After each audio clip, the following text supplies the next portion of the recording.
In an age of empires and gods, under the scorching sun of ancient Egypt, a story of freedom and faith began to unfold. Along the fertile banks of the Nile, where the colossal pyramids pierced the sky, the Hebrew people toiled in bondage, their backs bent under the whips of their Egyptian masters. Amidst this suffering, a mother named Jochebed made a desperate choice to save her infant son.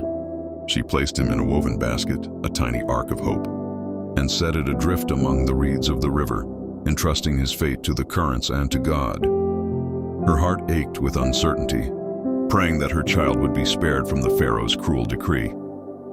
The basket's journey was short.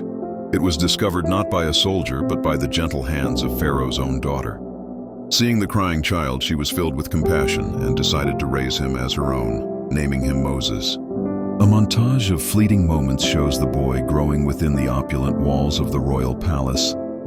Educated as a prince of Egypt, far from the suffering of his own people, yet destiny could not be denied.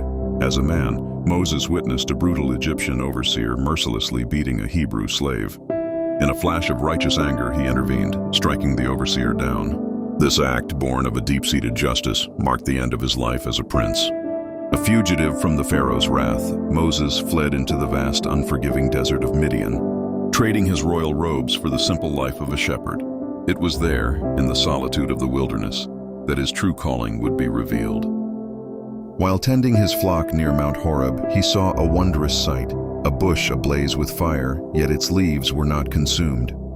From this miraculous flame, a voice called out, commissioning him to return to Egypt and liberate his people. With his brother Aaron at his side, Moses stood before the mighty Pharaoh, delivering a simple but audacious demand: "Let my people go." Pharaoh, his heart hardened, refused. What followed was a divine judgment upon the land of Egypt. A series of 10 devastating plagues descended, each one a powerful blow against the empire's gods and its king's defiance. The lifeblood of the nation, the Nile River, turned to blood. Swarms of frogs, gnats, and locusts covered the land, and a profound darkness fell, extinguishing all light. Finally, after the 10th and most terrible plague, a grieving Pharaoh relented.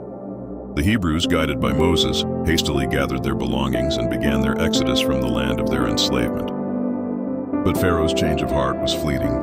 As the Hebrews reached the shores of the Red Sea, the thundering chariots of the Egyptian army pursued them, trapping them between the water and their vengeful former masters. In this moment of ultimate despair, Moses raised his staff over the waters. A mighty wind howled through the night, and the sea parted, creating a path of dry land. The Hebrews crossed in awe and deliverance, and as the last of them reached the other side, the waters crashed down, swallowing the pursuing army and sealing their freedom forever. Their journey had only just begun. Moses led his people to the foot of Mount Sinai, a peak shrouded in thunder, lightning, and a thick divine cloud. There, upon the sacred mountain, he received a covenant from God, the 10 Commandments, a moral and spiritual law etched onto stone tablets to guide them as a new nation. For 40 years, the Hebrews wandered the desert, a period of testing, purification, and learning to live in faith.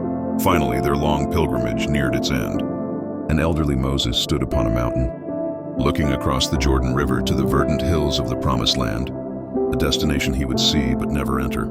His task was complete. He had led his people from slavery to the very edge of their new home, leaving behind a legacy of liberation and a law that would shape the course of history. In the end, what remained were the 2 stone tablets, an enduring symbol of a people's covenant with their God and the timeless principles of justice and faith.